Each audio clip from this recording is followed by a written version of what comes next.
साधना institute के छात्र हर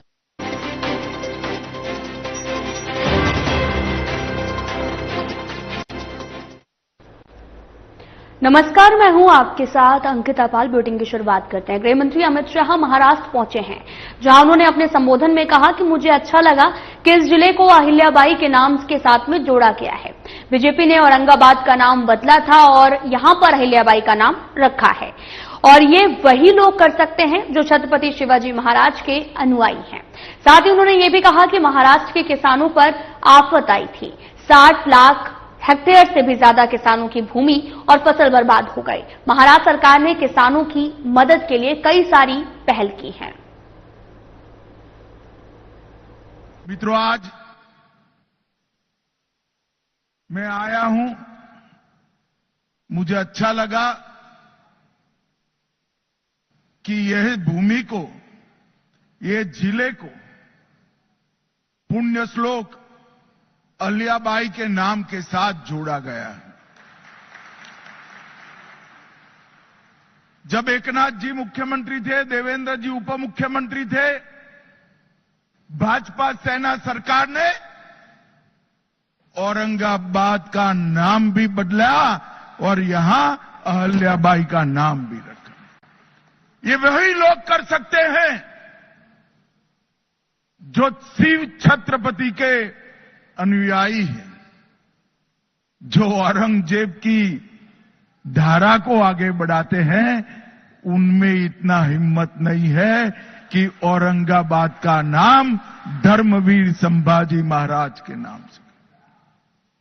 भाइयों बहनों, आज प्रवरा नगर में आया हूं। पूरे देश में ये नगर सहकारिता की पंडरी के रूप में माना जाता है, और इसका मूल कारण पद्मश्री विखे पाटिल साहब हैं। उन्होंने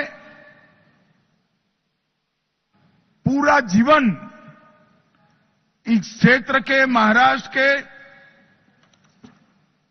किसानों के कल्याण के लिए लगाया।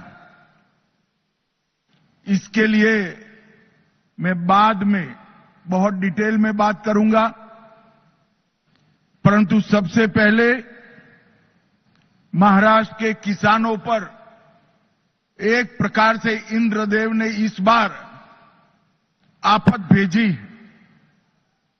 60 लाख हेक्टेयर से ज्यादा किसानों की भूमि और उनकी फसल बर्बाद हुई। वित्तीय वर्ष 25-26 में केंद्र के शहर के तहत 3,132 करोड़ रुपया हमने महाराष्ट्र सरकार को दिया है। उसमें से जो 1,631 करोड़ रुपया था, वो अप्रैल को ही दे देने का काम हमारे नेता नरेंद्र मोदी जी ने किया है। और महाराष्ट्र सरकार ने भी कई सारी पहल किसानों को मदद करने के लिए करी है। कई सारे फैसले किए। 2215 करोड़ का राहत पैकेज दिया, जिससे 31 लाख से ज्यादा किसानों को मदद मिलेगी। 10,000 रुपया नकद और 35 किलो खाद्यान्न देने का भी महाराष्ट्र सरकार ने इनिशिएटिव लिया है। केवाईसी की शर्तों को एक बार के लिए थोड़ा रिलैक्स करा है। शॉर्ट टर्म फाइनेंस के ऋण को वसूली पर रोक लगाई। भू राजस्व और स्कूल की परीक्षा में भी छुट्टी देने का काम किया है। ये आपका महाराष्ट्र सरकार का त्रिमूर्ति जो है, देवेंद्र जी, एकनाथ शिंदे और अजित दादा, 3 में से एक भी बनिया नहीं है। मगर ये तीनों बनिए से पक्के हैं। मुझे पद्मश्री पाटिल का मूर्ति का अनावरण कर बुलाया और पूछ लिया तरीके से, अच्छे तरीके से, कि भारत सरकार महाराष्ट्र के किसानों के लिए क्या करेगी। कल ही तीनों ने लंबी बैठक मेरे साथ करी है। मैंने मोदी जी की ओर से उनको आश्वस्त किया है कि महाराष्ट्र सरकार हमें डिटेल रिपोर्ट भेज दे। मोदी जी महाराष्ट्र के किसानों की मदद करने में जरा भी देर नहीं लगाएंगे। और मित्रों, ये सब इसलिए हुआ है कि किसानों की चिंता करने वाली एक सरकार महाराष्ट्र के लोगों ने चुनकर लाई है। हमारे एनडीए के सभी विधायक अपने 1 महीने का वेतन सीएम रिलीफ फंड में दिया है। अभी अभी राधाकृष्ण विखे पाटिल जी ने शुगर मिल से भी घोषणा की और देवेंद्र जी की अपील को प्रतिसाद देने के लिए कई सारे ट्रस्ट भी आगे आए हैं। भाइयों बहनों, आज यहां मेरे आने का एकमात्र कारण है पद्मश्री डॉक्टर विठ्ठलराव विखे पाटिल और डॉक्टर बाला साहब विखे पाटिल के पुतले का, आदम कद से भी ऊंचे पुतले का अनावरण करना और उनको कार्य की अंजलि देना। डॉक्टर विठ्ठलराव विखे पाटिल जी भारत के सहकारिता के आद्य पुरुषों में से एक। महाराष्ट्र के सहकारिता का इतिहास उठाकर जब अभ्यास करते हैं, पद्मश्री विखे पाटिल, धनंजय राव गाडगिल और वैकुंठ भाई मेहता, ये त्रिपुटी ने महाराष्ट्र के किसानों के लिए सहकारिता की नींव डालने का काम किया। और पद्मश्री पाटिल ने समग्र दुनिया में एक प्रकार से सबसे पहला कोऑपरेटिव साकर कारखाना डालने का काम हमारे पद्मश्री पाटिल ने किया। और इसके कारण न केवल महाराष्ट्र, गुजरात, कर्नाटक, उत्तर प्रदेश, कई राज्यों के किसान समृद्ध हुए और साकर कारखाना, उसका मुनाफा व्यापारी के घर में जाने की बजाय किसानों के बैंक अकाउंट में जाने की व्यवस्था आज देश में बनी है। तो उसके पुरोधा, इसके स्थापक डॉक्टर विठ्ठलराव विखे पाटिल जी थे। मैं आज वो महान आत्मा को मनपूर्वक याद करना चाहता हूं।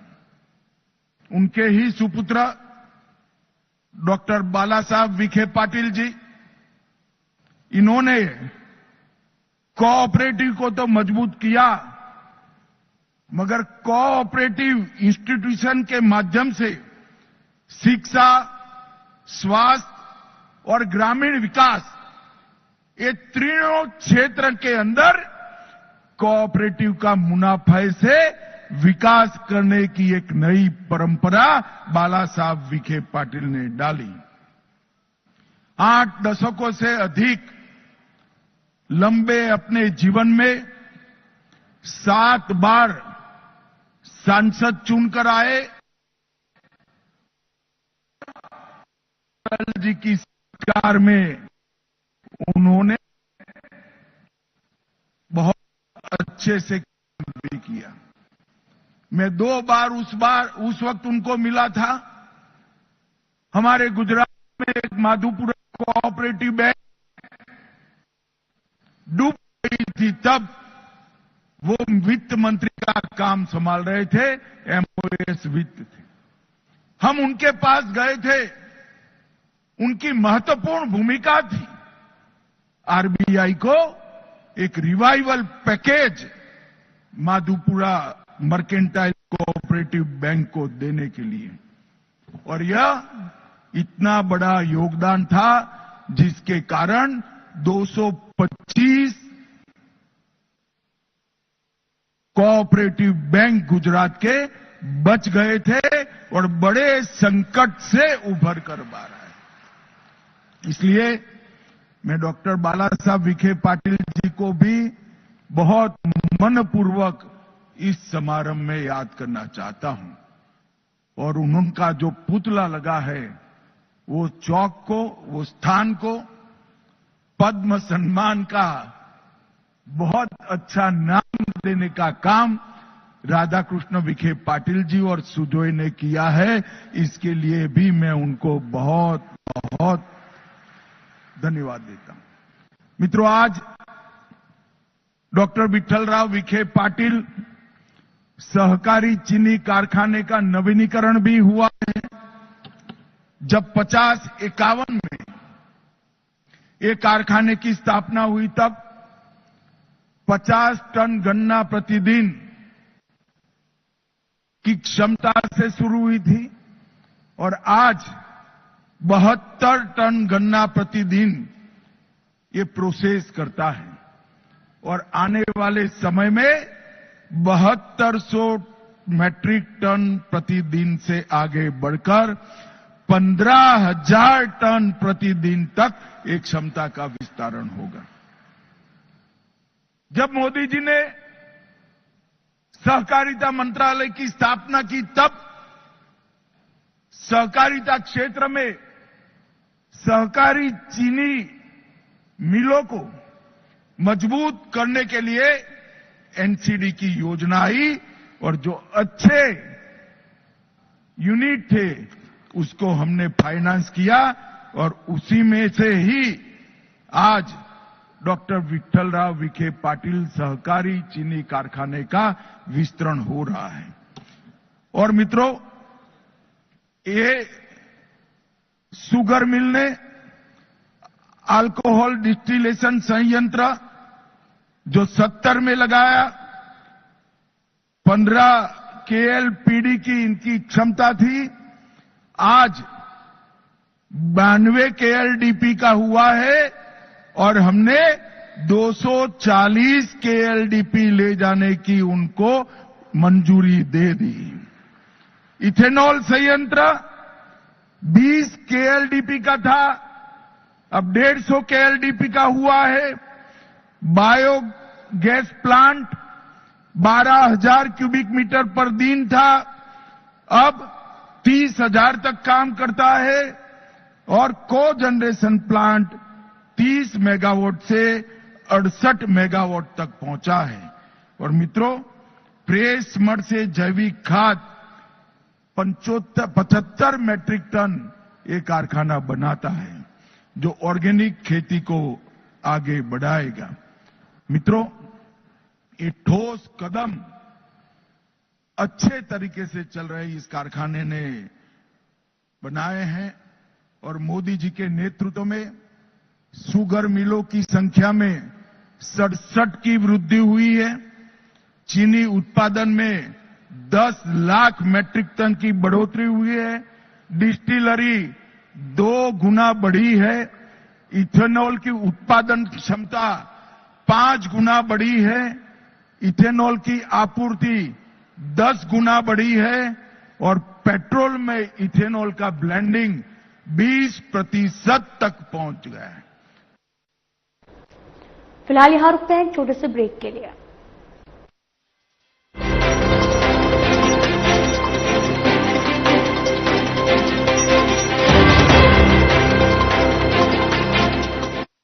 क्या आप दुबले पतले कमजोर हैं? आपकी सेहत नहीं बनती, भूख कम लगती है, वजन नहीं बढ़ता? दरअसल मेन बात खाना पीना खाना नहीं है, मेन बात है खाया पिया पूरी तरह से लगना। और अगर खाया पिया लगेगा ही नहीं तो आपकी सेहत बनेगी कैसे? इसलिए हमारी संस्था सन्यासी आयुर्वेदा ने एक ऐसी दवा का निर्माण किया है जो कि आपके पाचन तंत्र को, आपके लिवर को दुरुस्त करने का काम करती है, ताकि आप जो भी खाएं उसका पूरे का पूरा निचोड़ आपके शरीर को लगे, आपकी भूख बढ़े, खाया पिया सही से लगे, नया खून बने, हड्डियों में जान आए, वजन बढ़े और आप मोटे तगड़े खूबसूरत पर्सनैलिटी के मालिक बन जाएं। सिर्फ 699 रुपए की पूरे 1 महीने की दवा होती है और आप इसे घर बैठे 01145454545 पर फोन करके दवा मंगवा सकते हैं। यशस्वी प्रधानमंत्री नरेंद्र मोदी जी के विजन वोकल फॉर लोकल के अनुरूप माननीय मुख्यमंत्री योगी आदित्यनाथ के नेतृत्व में उत्तर प्रदेश के स्थानीय उत्पादों को यूपी इंटरनेशनल ट्रेड शो ने दिया है ग्लोबल मार्केट। रिकॉर्ड 12,500 करोड़ रुपए से अधिक की बिजनेस इंक्वायरी के साथ ही 2,680 करोड़ रुपए के एमओयू पर हुए हस्ताक्षर। पार्टनर कंट्री रूस के साथ 88 देशों के इंटरनेशनल बायर्स सहित देश विदेश के 5 लाख से अधिक लोग इस वैश्विक व्यापारिक महाकुंभ का हिस्सा बने। UP international trade show Uttar Pradesh के व्यापार को नई गति देकर यशस्वी प्रधानमंत्री जी के विजन 2047 को साकार करने में साबित होगा अहम पड़ाव। UP international trade show, sourcing का अद्वितीय मंच।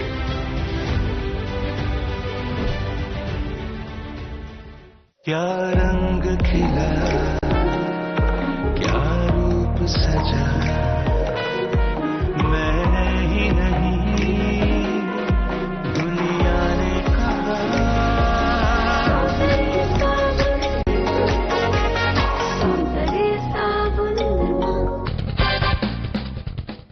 नमस्कार दोस्तों, एक बार एक प्रयोग किया गया मछलियों पर। एक बड़ी शार्क मछली को कुछ छोटी मछलियों के साथ एक टैंक में रखा गया। स्वाभाविक रूप से शार्क ने छोटी छोटी सभी मछलियों को खा लिया।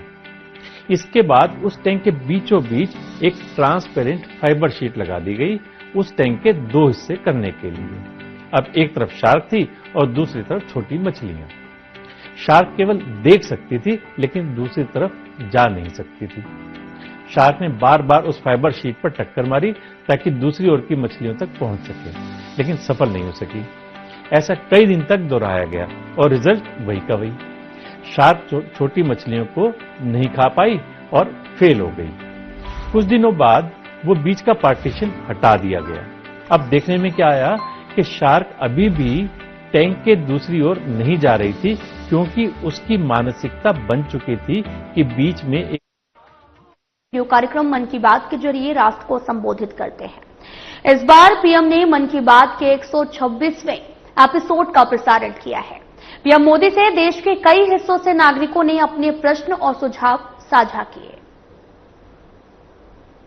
मैं शहीद भगत सिंह जी को आदरपूर्वक श्रद्धांजलि अर्पित करता हूं। साथियों, आज लता मंगेशकर की भी जयंती है। भारतीय संस्कृति और संगीत में रुचि रखने वाला कोई भी उनके गीतों को सुनकर अभिभूत हुए बिना नहीं रह सकता। उनके गीतों में वो सब कुछ है जो मानवीय संवेदनाओं को झकझोरता है। उन्होंने देशभक्ति के जो गीत गाए, उन गीतों ने लोगों को बहुत प्रेरित किया। भारत की संस्कृति से भी उनका गहरा जुड़ाव था। मैं लता दीदी के लिए हृदय से अपनी श्रद्धांजलि प्रकट करता हूं। साथियों, लता दीदी जिन महाविभूतियों से प्रेरित थी, उनमें वीर सावरकर भी एक हैं, जिन्हें वो तात्या कहती थी। उन्होंने वीर सावरकर जी के कई गीतों को भी अपने सुरों में पिरोया। लता दीदी से मेरा स्नेह का जो बंधन था, वो हमेशा कायम रहा। वो मुझे बिना भूले हर साल राखी भेजा करती थी। मुझे याद है, मराठी सुगम संगीत की महान हस्ती सुधीर फड़के जी ने सबसे पहले लता दीदी से मेरा परिचय कराया था। और मैंने लता दीदी को कहा कि मुझे आपके द्वारा गाया और सुधीर जी द्वारा संगीतबद्ध गीत ज्योति कलश छलके बहुत पसंद है। साथियों, आप भी मेरे साथ इसका आनंद लीजिए।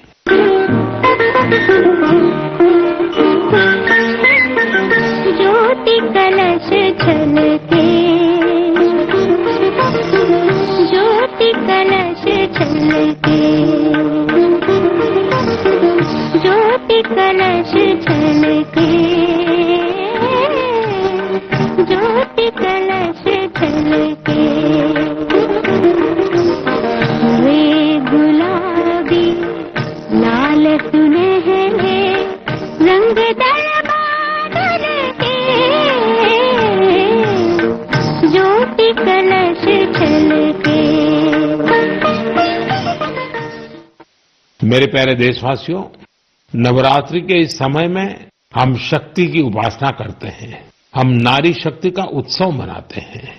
बिजनेस से लेकर स्पोर्ट्स तक और एजुकेशन से लेकर साइंस तक, आप किसी भी क्षेत्र को लीजिए, देश की बेटियां हर जगह अपना परचम लहरा रही हैं।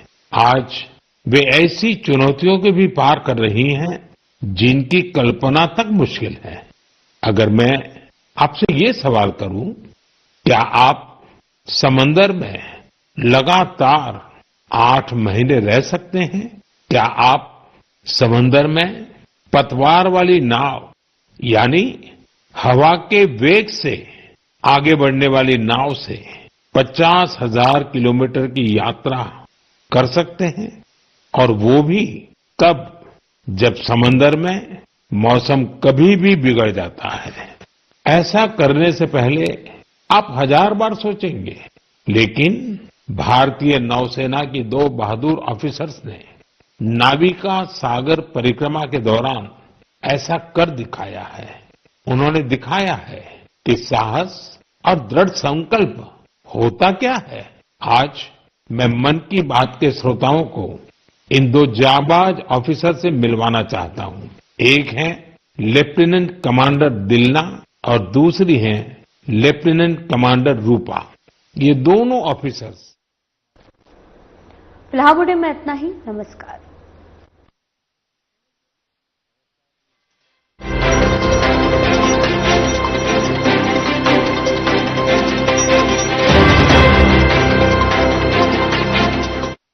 दो 2047 में कैसा होगा विकसित भारत का